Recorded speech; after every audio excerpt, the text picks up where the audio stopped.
In 2019, Capital One's web application firewall was running on an EC2 instance in AWS. The firewall had one job: inspect web traffic. To do that job, it needed compute resources, network access, and the ability to log its output. It needed zero access to S3. The IAM role attached to the EC2 instance could read from every S3 bucket in Capital One's AWS account. When Paige Thompson used a server-side request forgery vulnerability to reach the instance metadata service and retrieve the role's temporary credentials, she had the ability to access every one of those buckets. She used it to download data on 106 million customers. The WAF was overpermissioned relative to its function by a factor that is difficult to quantify. The job required no S3 access at all. The excess was total. This is what excess privilege looks like when something goes wrong with the identity that holds it. In cloud environments, the average identity uses approximately 1% of the permissions it has been granted. Tenable research across enterprise AWS environments puts the proportion of excessive permissions at around 80%.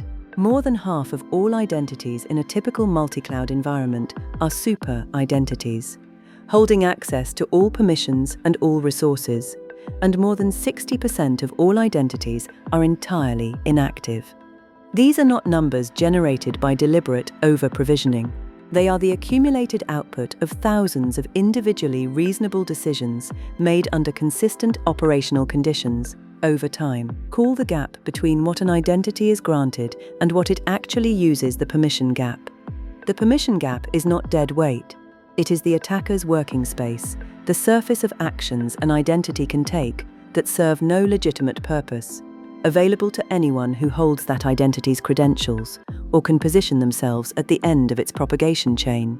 The permission gap is created by a structure of incentives that operates the same way in nearly every engineering organization, regardless of size or security maturity. An engineer needs a service to access S3.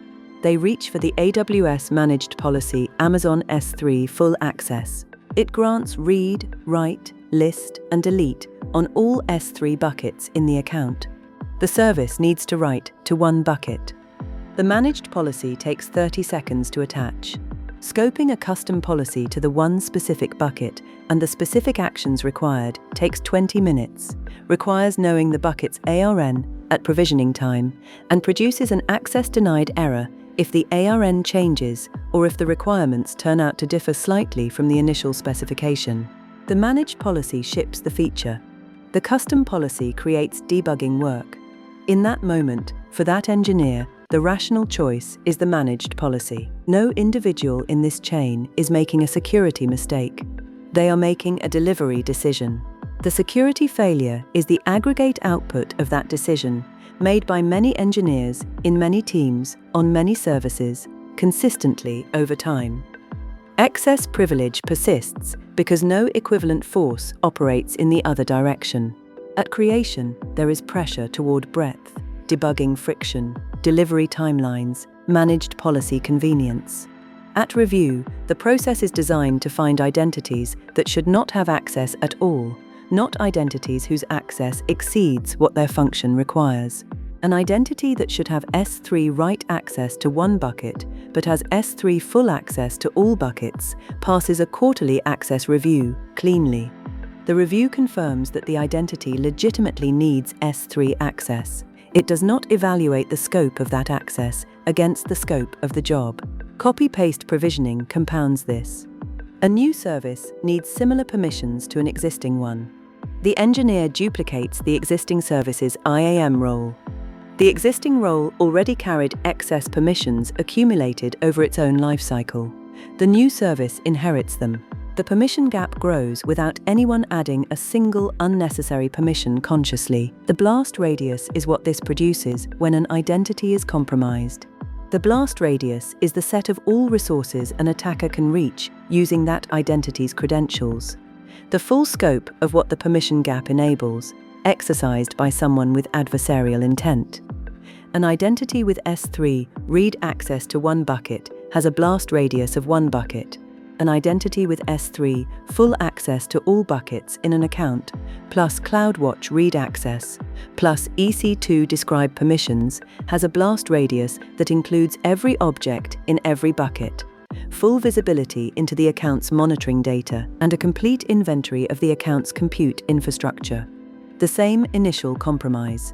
Radically different consequences. The reason least privilege has been the foundational principle of access control for decades is precisely this relationship. Least privilege does not prevent breaches, it constrains blast radius. An attacker who compromises a correctly scoped identity can only do what that identity could legitimately do. An attacker who compromises an overpermissioned identity can do everything the excess permitted. The irony that recurs at every scale is this. Least privilege is the most universally agreed upon principle in access control and the most consistently abandoned principle under operational conditions. Every security framework endorses it. Every cloud provider documents it. Almost every organization aspires to it. And in production environments, at the scale that real systems operate, the permission gap between what identities hold and what they need averages somewhere between 80% and 99% of granted permissions, depending on which research you consult. That is not a failure of intent.